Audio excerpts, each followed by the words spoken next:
Welcome to a new video from the Parts channel. Well, I'm going to make a short video but that I find very interesting.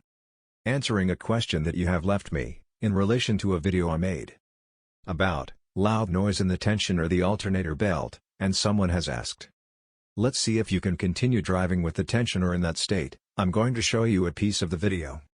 There you see the tensioner, it is in bad condition, this tensioner must be changed. And responding to the question, what is the problem of continuing to circulate with this tensioner in this state? Well, at any moment, the belt, due to lack of tension, is going to come loose, and it may happen that the belt is damaged.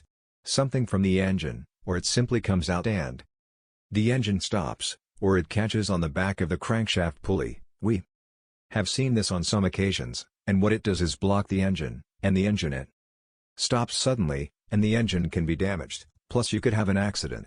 If this happens to your car's engine, don't wait, this seems to me to be waiting too long, change it as soon as possible.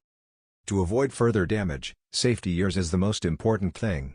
Well, here you have this short video. If it has been useful to you, then don't forget to like and subscribe to the channel.